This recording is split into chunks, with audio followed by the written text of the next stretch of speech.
നമസ്കാരം. മലയാളി വാർത്തയിലേക്ക് സ്വാഗതം.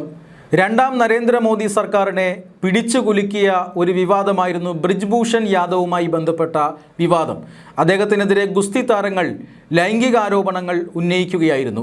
അതായത് റെസ്ലിംഗ് ഫെഡറേഷൻ ഓഫ് ഇന്ത്യയുടെ അധ്യക്ഷനായിരിക്കുമ്പോഴാണ് അദ്ദേഹത്തിനെതിരെ ഗുസ്തി താരങ്ങൾ ലൈംഗികാരോപണവുമായി രംഗത്ത് വരുന്നത്. ആ കേസ് ഇപ്പോൾ വിധി പറഞ്ഞിരിക്കുകയാണ്. ദില്ലിയിലെ റോസ് അവന്യൂ കോടതിയാണ് വിധി പറഞ്ഞിരിക്കുന്നത്. അതായത് ആരോപണങ്ങൾ തെളിയിക്കുന്നതിനാവശ്യമായ തെളിവുകൾ നൽകുന്നതിൽ പ്രോസിക്യൂഷൻ പരാജയപ്പെട്ടിരിക്കുന്നു, ബ്രിജ്ഭൂഷൺ കുറ്റവിമുക്തനാക്കിയിരിക്കുന്നു എന്ന ഒരു വിധിയാണ് ഇപ്പോൾ റോസ് അവന്യൂ കോടതിയിൽ നിന്നും വരുന്നത്. അതായത് ഗുസ്തി താരങ്ങളെ നിരാശപ്പെടുത്തുന്ന, ഗുസ്തി താരങ്ങളെല്ലാം പറഞ്ഞതെല്ലാം പച്ചക്കള്ളമായിരുന്നു എന്ന് തെളിയിക്കുന്ന ബ്രിജ്ഭൂഷൺ യാദവിനെ കുറ്റവിമുക്തനാക്കിക്കൊണ്ടുള്ള കോടതി വിധിയാണ് ഇപ്പോൾ ദില്ലിയിലെ റോസ് അവന്യൂ കോടതിയിൽ നിന്നും വന്നിരിക്കുന്നത്. 2016-2019 കാലഘട്ടത്തിലാണ് അദ്ദേഹം ബ്രിജ്ഭൂഷൺ ശരൺ സിംഗ് എന്ന അദ്ദേഹം BJP MP കൂടിയായിരുന്നു. റെസ്ലിംഗ് ഫെഡറേഷൻ ഓഫ് ഇന്ത്യയുടെ അധ്യക്ഷൻ എന്ന നിലയിൽ അദ്ദേഹം പ്രവർത്തിച്ചത്. ഈ സമയത്ത് ഈ വനിതാ ഗുസ്തി താരങ്ങളുമായി ലൈംഗിക ചൂഷണം നടത്തി എന്ന ഒരു പരാതി, അങ്ങനെ ഒരു പരാതിയാണ് ഇദ്ദേഹത്തിനെതിരെ ഉണ്ടായിരുന്നത്. വനിതാ ഗുസ്തി താരങ്ങളെ ഇന്ത്യയിൽ വെച്ചും അതുപോലെ തന്നെ വിദേശത്ത് വെച്ചും ലൈംഗികമായി ചൂഷണം ചെയ്തു എന്നതാണ് ഒന്നാമത്തെ പരാതി. രണ്ടാമതായി മോശമായി സ്പർശിക്കുക, ലൈംഗിക ആവശ്യങ്ങൾ ഉന്നയിക്കുക, വ്യക്തിപരമായ ചോദ്യങ്ങൾ ഉന്നയിക്കുക എന്നിങ്ങനെ ഉള്ള കുറ്റങ്ങൾ, എന്നിങ്ങനെയുള്ള ആരോപണങ്ങൾ ഉണ്ടായിരുന്നു. മൂന്നാമതായി ഈ ആരോപണം ഉന്നയിച്ചവരെ ഭീഷണിപ്പെടുത്തിയെന്നും സ്ത്രീത്വത്തെ അപമാനിച്ചുവെന്നും പിന്തുടർന്ന് ശല്യം ചെയ്തുവെന്നുമൊക്കെയുള്ള ആരോപണങ്ങളാണ് അന്ന് ഉയർന്നത്. അദ്ദേഹത്തിനെതിരെ കേസെടുക്കാത്തതിനാൽ, അദ്ദേഹത്തിനെതിരെ FIR രജിസ്റ്റർ ചെയ്യാത്തതിനാലൊക്കെ വലിയ സമരമാണ് അന്നുണ്ടായിരുന്നത്. 2023 ഇതുമായി ബന്ധപ്പെട്ട് ഗുസ്തി താരങ്ങൾ, രാജ്യത്തെ പ്രശസ്തരായ ഗുസ്തി താരങ്ങൾ, അതായത് ഈ അതിക്രമത്തിന് ഇരയായി എന്ന് പറയുന്നവരല്ല, രാജ്യത്തെ പ്രബലരായിട്ടുള്ള, രാജ്യത്തെ പ്രതിനിധീകരിച്ചുകൊണ്ട് അന്താരാഷ്ട്ര വേദികളിലൊക്കെ പങ്കെടുത്തിട്ടുള്ള വിനയ് ഫോർട്ടിനെ പോലെയുള്ള പല ആളുകളും, ഗുസ്തി താരങ്ങളും അന്ന് ജന്തർ മന്ദറിൽ സമരമിരിക്കുകയായിരുന്നു.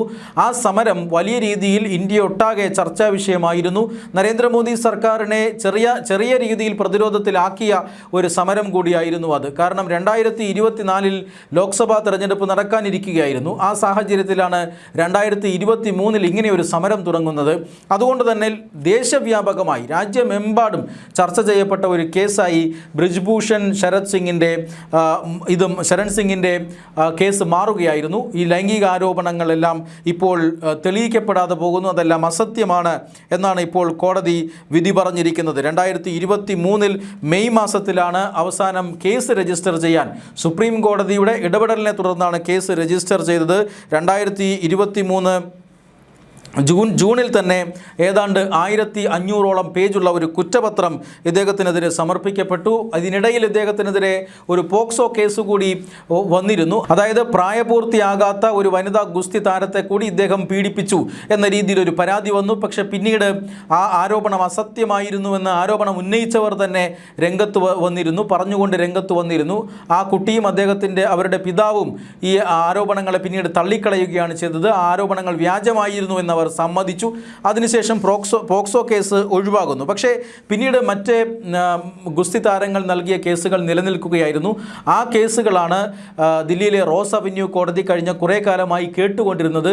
അതിനുശേഷമാണ് തെളിവുകളില്ല എന്നതിൻ്റെ പേരിൽ ഇപ്പോൾ ബ്രിജ്ഭൂഷൺ യാദവിനെ കുറ്റവിമുക്തനാക്കിയിരിക്കുന്നത്. 2023 വലിയ സമരം രാജ്യത്ത് നടന്നത്. ഈ സമരത്തെ അനുകൂലിച്ചുകൊണ്ട് പ്രതിപക്ഷ പാർട്ടികളടക്കം ഈ സമരത്തെ ഏറ്റെടുക്കുന്ന ഒരു സാഹചര്യമുണ്ടായി. കാരണം തൊട്ടടുത്ത് 2024 ലോക്സഭാ തെരഞ്ഞെടുപ്പ് നടക്കാനിരിക്കുകയാണ്. അതുകൊണ്ട് തന്നെ BJP അടിക്കാനുള്ള ഒരു വടിയായി ഈ ബ്രിജ്ഭൂഷൺ യാദവിനെ രാജിവെപ്പിച്ചാൽ ആ വടിയുണ്ടാകും എന്ന് പ്രതിപക്ഷം വിചാരിച്ചു. അങ്ങനെ പ്രതിപക്ഷമടക്കം ഈ കേസുകൾ ഏറ്റെടുത്തതാണ്.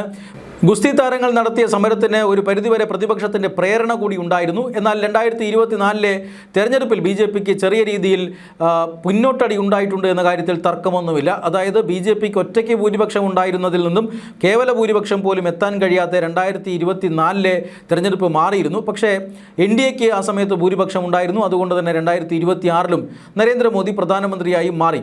പക്ഷേ ആ തെരഞ്ഞെടുപ്പിനെ വലിയ രീതിയിൽ സ്വാധീനിച്ച, അല്ലെങ്കിൽ രാജ്യമെമ്പാടും ഈ തെരഞ്ഞെടുപ്പ് കാലയളവിൽ ചർച്ചയായ ചർച്ചയായ ഒരു വിഷയം കൂടിയായിരുന്നു ഈ ഗുസ്തി താരങ്ങളുടെ ഈ പീഡന പരാതി. എന്തായാലും ആ പരാതി അന്ന് തന്നെ നിഷേധിക്കുകയായിരുന്നു ബ്രിജ്ഭൂഷൺ ശരൺ സിംഗ് ചെയ്തത്. BJPയും ഇദ്ദേഹത്തെ പിന്താങ്ങിയിരുന്നു. പക്ഷേ പിന്നീട് BJP ഒരു പരിധിവരെ ബ്രിജ്ഭൂഷൺ യാദവിൽ നിന്നും തിരഞ്ഞെടുപ്പ് എടുത്തപ്പോൾ അകലം പാലിച്ചു. പക്ഷേ ഇപ്പോഴിത് അദ്ദേഹം കുറ്റവിമുക്തനാക്കിയിരിക്കുന്നു. തനിക്കെതിരായിട്ടുള്ള ആരോപണങ്ങളെല്ലാം അടിസ്ഥാനരഹിതമാണ് എന്ന് നിയമത്തിൻ്റെ മാർഗത്തിലൂടെ തന്നെ ബ്രിജ്ഭൂഷൺ യാദവ് തെളിയിച്ചിരിക്കുന്നു.